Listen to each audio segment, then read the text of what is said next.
Does anyone want to kick off with the question?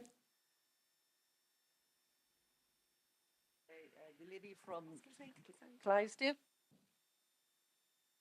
Sorry. My head's a bit sore. It's a lot of information.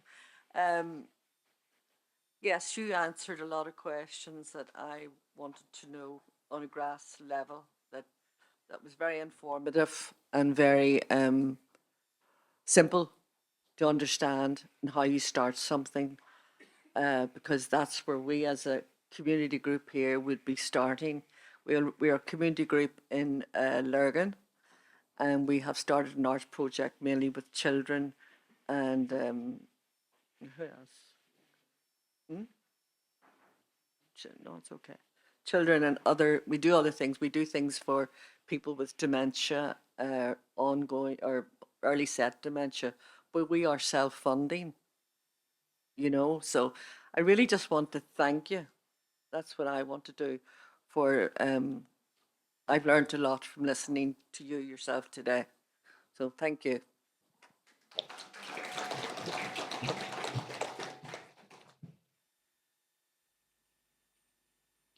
Anybody else?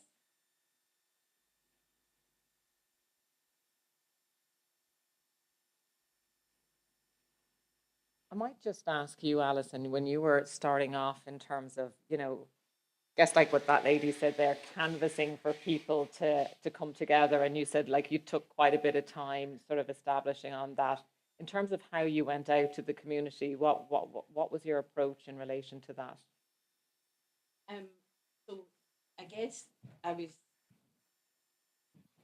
I started by really the listening events. I went and had conversations with established groups just to understand what they felt about living in Inverclyde, what a compassionate community would mean to them. But when I started to ask for help for volunteering, I started with 4 public events. So I had 4 public meetings, and I think the No One Dies Alone, I had a notion of that, but I wondered how it would work. So I wanted to invite the public to have a say in what they thought about that. So that was how I started. And the only way that I've been able to communicate, well, one of the ways, the major way, has been through Facebook, the use of social media. So if we need something in the morning, I could put on an ask, we need coffee for the back home boxes. By the evening, I will have probably dozens and dozens of jars of coffee. So the power of social media for us in Inverclyde has been very, very helpful. But I've now been told that I need a website, so I've been bullied into the website thing. But yeah, just talking having conversations and then public events. Yeah, and just trying to sort of step your toes straight in. Yeah. Yeah. And Dominic, you probably found that similar with the seeds projects in terms of, initially feeling you have to have a structure on it and then being surprised at how people engage so quickly. Yeah, one of the starting points for us we started in the pandemic, so everything was shut down, and we were talking in the Hospice Foundation about, well, what happens when the pandemic eases and when people go wherever they go to, and then we were thinking about, where do people go? So if people went to the art centre, the cultural centre, the knitting group, and they burst into tears because they're really upset about something, how do those people know what to do and support them? So we started like you did, from identifying what people want, and then we just asked them. The beginning bit with C's was, what is it you want in your community and how can we help? Because there's an enormous amount of resources available. They might not be going in the right direction. So you can kind of reorganize the resources a little bit. Great, thank you. Any more questions up here at the front? Thanks. Just come on behind you. Yeah, we're a small group in Lurgan called AIIHPC Community Arts. And I suppose a lot of what Alison was saying there, we came about really from place of need, again, the pandemic. And I think it's just good people sitting, watching people suffering and going, well, what can we do if our government, our councils aren't doing anything? And I totally get where you're coming from, Alison. If we don't do it, who's going to do it? So I suppose in Lurgan, more recently, it's been, the place in need has been suicide. The amount of young deaths in our community is, it's just unbelievable. And the drugs as well in our town. So yeah, we're just a lot of compassionate people who've just got together and went, right, well, what can we do about it? And we've had little or no funding, but we're thriving. And it's like you said, people just come in and go, well, what can we do to help? You know, and you're right about sort of Facebook and putting out wee feelers, who could help, or could anybody come and do this, you know. It's there. It's just sometimes I feel I shouldn't be asking for help, but none of us are getting paid. None of us are, you know, and yet we're feeling like, oh, we shouldn't really be asking for help, but yeah, we should. So I just think it's amazing what you're doing, and yeah, I just hope that we can do something similar. So thanks. Thank you. You sound as if you're doing great work, but can I just remind you that having relationships with the people who can make difference, who can provide direction is essential as well, so that you're not, you know, like, grassroots is really, really important, but you also need to foster those relationships and build up with the councils and the And I think you said that as well, Alan, about a citizen movement, but it's from ground up and top down too.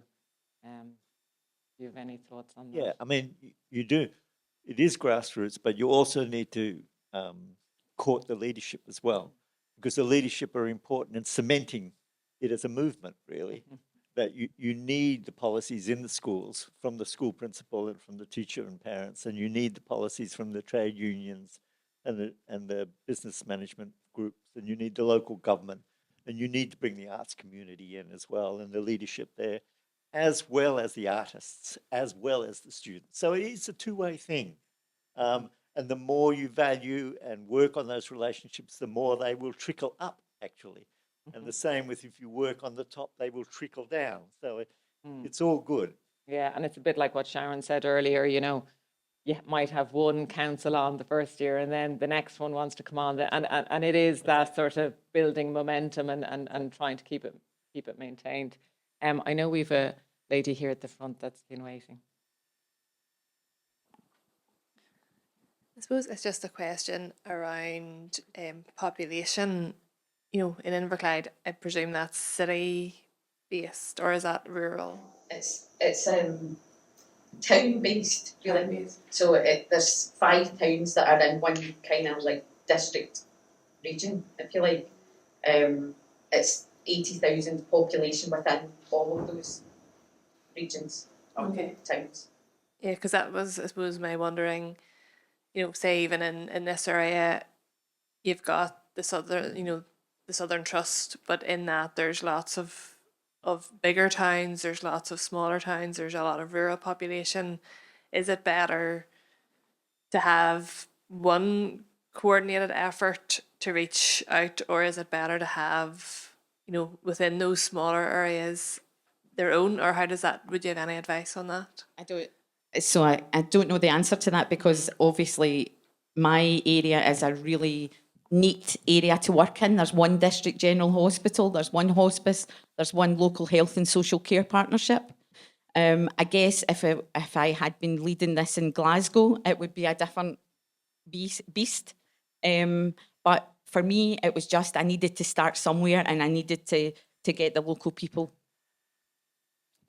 you know, I suppose, empowered and interested. Yeah, I just add to that in some of the cities around the world, where they've been compassionate cities and compassionate communities side by side, they're often in the big cities, they work borough to borough, so local government areas. And in Ottawa, I remember they got bigger and bigger and bigger, and they started to wonder whether or not they should form themselves into a corporation. But the reality was, if you mapped what they were doing, it was largely in the geographical area where they had their headquarters. And so what I suggested to them to do was think of themselves like a Rotary Club or a Lions Club or an Apex Club. Don't get bigger, breed. And so they started to breed other compassionate Ottawas in other areas of Ottawa. And they got their own steering committee and their own elites involved and their own grassroots people and their own NGOs involved. So they started to get the idea that they should be breeding themselves in cities. Well, so you're in a village of maybe 200 people, one compassionate community is enough. So, but in cities, the politics is slightly different. And there is this kind of temptation with success that it gets heady when you start to thinking about building the empire. But actually, it's not good to breed the empire. It's much better to simply breed children, so to speak. Any more questions? We've gotten a lot of information, I know. So I might just, have we won? Sharon.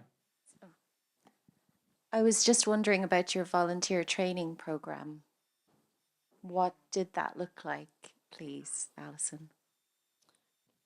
So it's not, so that sounds very grand, the volunteer training programme, which it's not. It's so particularly for our No One Dies Alone programme. So it's all we're asking people to do is be present.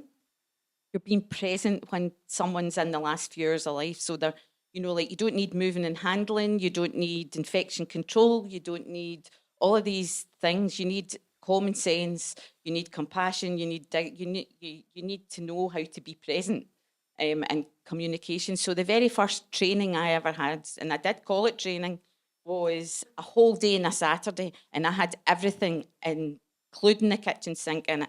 A woman came and spoke about infection control for an hour and a half, and honestly, it was horrendous. So now the training, in inverted commas, consists of an evening of 2 hours of basic relationships, common sense, maybe a wee bit about boundaries, and actually the process of dying, because you are going to see somebody's body change, or there might be different things like that. So that's what it is. So sorry if I said volunteer training scheme or programme, that sounds really grand. It's only that, and really none of the other parts of it need training, because they need support. People need support, and they need to know that they're valued and their input is valuable. So we have we use values-based reflective practice to be part of that support circle. We do everything in circles. I love Native Americans, so everything that we do is in a circle. So we do a NODA circle. That's where we support the No One Dies Alone companions. And we have a back home box circle, and we support the back home, and we have circles. And we go round in circles, and we're ever decreasing circles. And I guess it is that circle of support really around the conversations about dying, death and bereavement that certainly our experience would be that some people need just to make sure that, as you said, they're using the right language, or, that they're there to support, but they're not a therapist, they're not a counsellor, and it's just getting that temperature check right on the support. So are we finished up? So we'd just like to really thank the panel this morning. I think they've been fantastic and given us lots of information. So thank you very much.